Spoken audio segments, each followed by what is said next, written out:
everyone, this is Justin Llewellyn. Eddie Williams. And here we're doing an audio review of Lego Batman. Unfortunately, me and him were unable to do a video review because of some things that happened.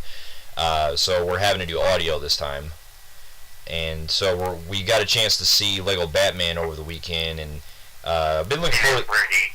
Yeah, it was also in 3D because we got a chance. It was on opening weekend when it came out. So I've been looking forward to this movie for a while because I actually was a fan of the first Lego movie that came out a couple years ago, the Lego movie, and it was cool that the guys that did the Lego movie were coming back to do this one, which was the spin-off basically involving Batman. Yeah, I gotta agree. I was a big fan of the Lego movie, but what I'm really interested in, I do like seeing how we're gonna start getting all these universes in Legos. Because we're supposed to be getting Ninjago this year, and they're supposed to do other ones next year. Yeah, they're supposed to be doing a sequel to the Lego movie coming later, which I'm looking forward to. So what they're doing is they're tying all these universes together, apparently, because they're gonna, basically we're getting a Lego universe, where everybody gets solo series, and then they tie them all together, and they're gonna do something big later on. Exactly, yeah, and that's really got my interest because we're seeing these kind of companies. It's basically they're trying to make their own universe of films, much like how other animated movies have been doing, and much like how the Marvel and DC films have been doing. Yeah, we're supposed to be getting Ninjago in August, I think it is. Yeah, I think it's in August. So with this one, I was actually looking forward to because not only am I a huge Batman fan, but also it got me curious because I like Legos as well. So it's part of my nostalgia feeling I have growing up since I used to play with Legos a lot, and I became an avid fan of the video games too. And like me, I grew up on Legos. To me, I still think they're fun to play with. Yeah, they are. And I'm also a big Batman fan, but what also got me is the trailer. I love the humor it had. Oh yeah, definitely. Because it seemed like with this one, the whole movie is basically a satire of everything that we know and love about Batman. Yeah. And that's what really got me interested because this film is about Batman, who's voiced by Will Arnett, who is the big shot in Gotham City, as we know and love, and he gets all the fame from the citizens of Gotham, and he's pretty much a loner, as he's always been.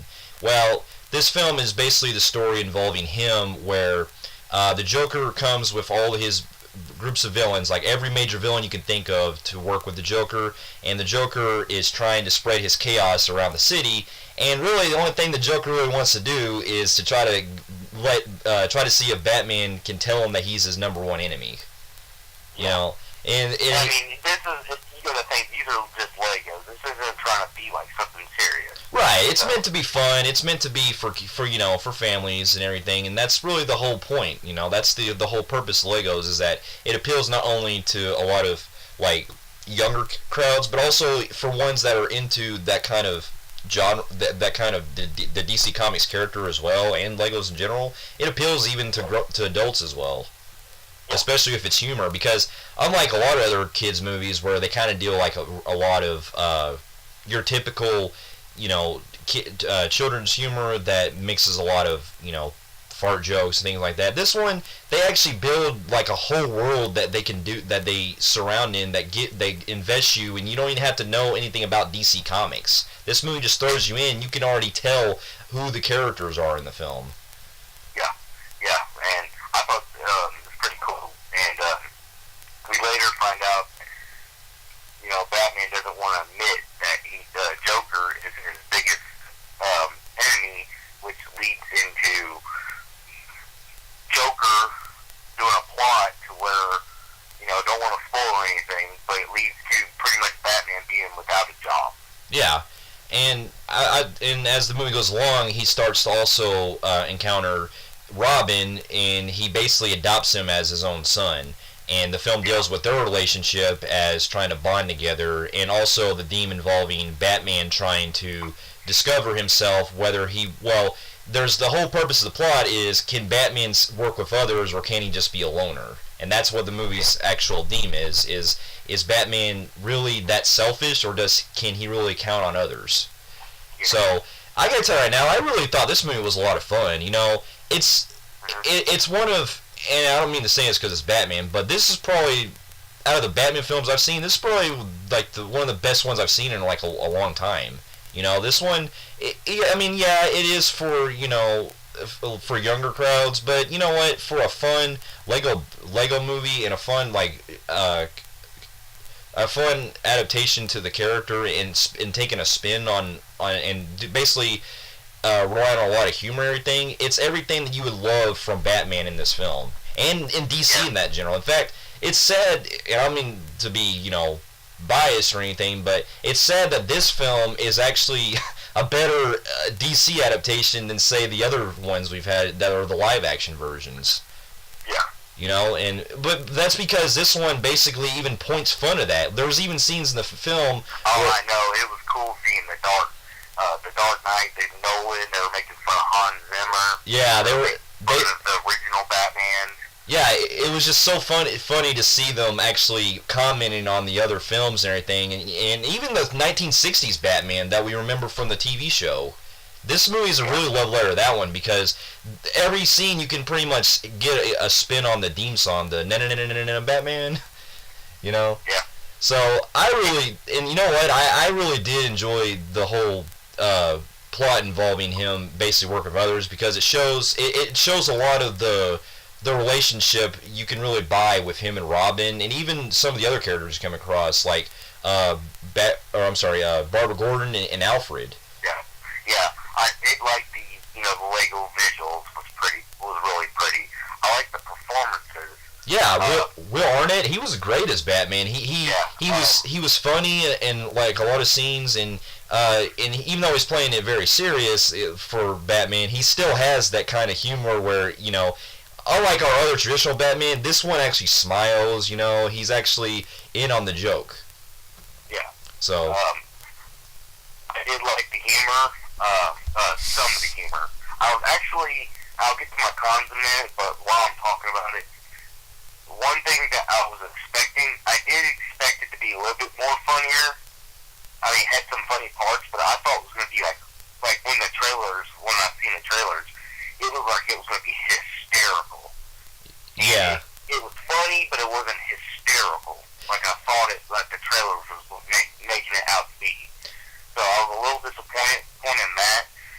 But I did love the story because it's for kids, so I'm not taking it serious. Now, I wish I could have seen like more of more of the original villains do stuff, like really pay attention to them. Here's something that bothered me. I don't know if anybody noticed.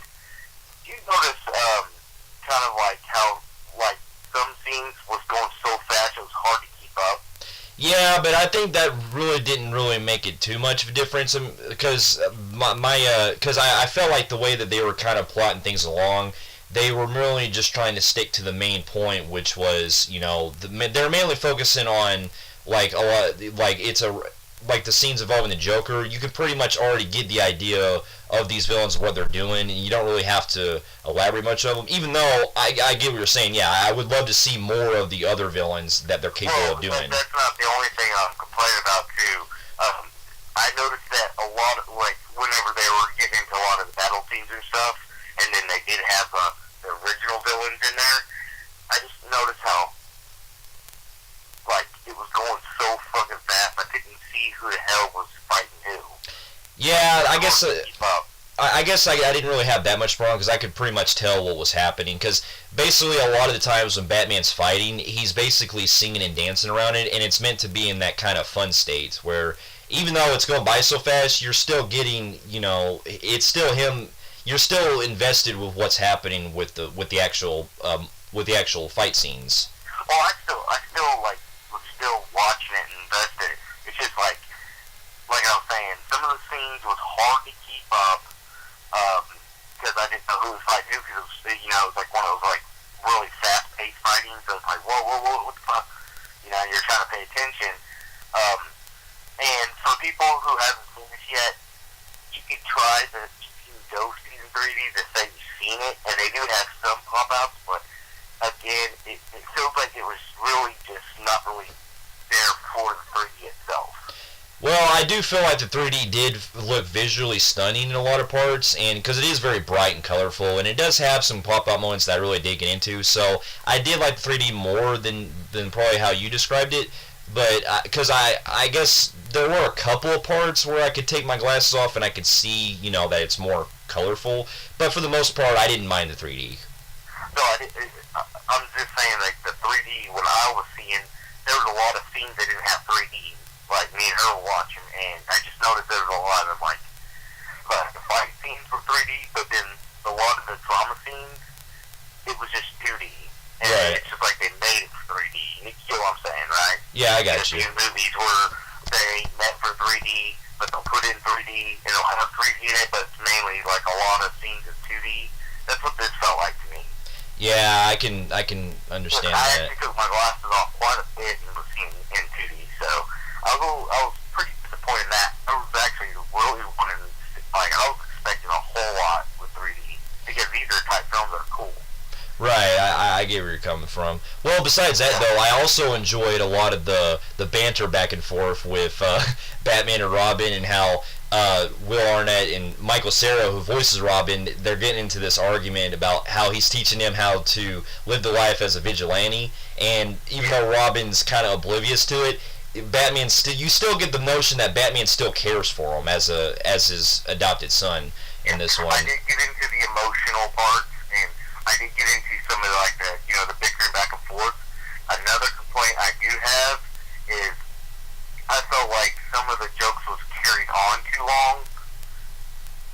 Yeah, There was quite a few scenes that they carried the joke out too far, and I was kind of getting bored. Like, I would laugh at the jokes, but every time they carry them out, it gets old. Yeah, I could see that. I mean, there were a couple of moments where I thought that they could have probably cut it out they kind of really got the point more across instead of having to drag the joke out. But yeah, that only happened for me like a couple of times. The rest of the time, I wasn't laughing like every scene, but I was still laughing and still smiling throughout the entire scenes. So, and not just that, but I really enjoyed the score they surround this one, because you know what it kind of reminds me of? The score in this, surprisingly, this is weird. The score actually reminds me of Mad Max Fury Road. Another thing that I thought was a clever twist, it was pretty cool, was they had the gremlins in it.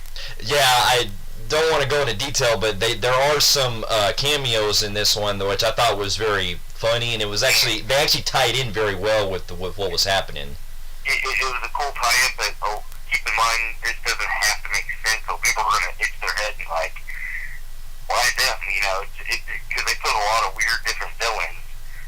Right, but in this film, and these are big villains from famous movies. Right, but they all worked. But to me, I think they all worked in context because of the situation that happens where they're actually coming from. So I get where I'm just saying for people who are going into this film thinking it's going to be,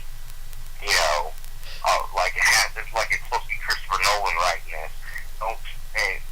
Those type people are going to probably see it differently. But I'm just telling them not to see it differently because this is just for kids. Right. But other than that, like, yeah, those are like my biggest praises. Like I said, with the cons, I have very little to no flaws with this one, because the only flaws I did have, like you said, maybe we could have seen more with the villains, and maybe the jokes probably could have cut out at least a couple parts. They didn't have to run too long. But overall, though, I really did love the story. I loved the acting from a lot of the performances, and you know what? It was even. Out of all the films I've seen with Michael Cera, this is actually one that I think he's perfectly cast for. Because he's meant to. I'm a big Batman fan, and I did like the film, but I think overall you liked it way more than I did. I'm not saying it was horrible. I just think it's a good film with flaws. Yeah, I mean, it's definitely one that's more for like. It's a Batman film. It's like comparing it to, say, the Batman the TV series. I think it's more of a love letter for that one, because even though that original TV series in the movie was intentionally campy, this one, I think because it's actually, well, it's not trying to be campy, but it's just trying to be fun. I think that's where the mentality is, where it's meant to be a Batman film for pretty much anybody to watch. And I think that's the beauty of it, because unlike other Batman movies like Batman and Robin, which tried to cram in unintentional hilarious humor, this one they actually made it to where it was actually funny, and you could actually get into the story. Yeah. So, anyways, what's your score on that? Well, overall, I'm going to give this one an 8.5 out of 10. It's definitely a great superhero film, and not only that, but it's an enjoyable Batman film as well. And I hope that someday when DC that are still running their slate of films, that as far as the live action ones, I hope that they can at least go by like how this one does, as far as bringing that fun factor in, and try to do like this one does. Yeah. My score for Lego Batman is actually going to be surprisingly lower than yours. I thought really hard with the score, but I mean, like I said, it's a decent film. I would buy it. I like it, but in my opinion, like you got yours. In my opinion, I think it's got a lot of flaws. I'm gonna go 6.5 out of 10. Fair enough. Well, what did you guys think of the Lego Batman movie? Comment below, and if you like what you see here, you can check out more of our reviews here, and we'll be seeing you in our next one. We'll see you later. All right.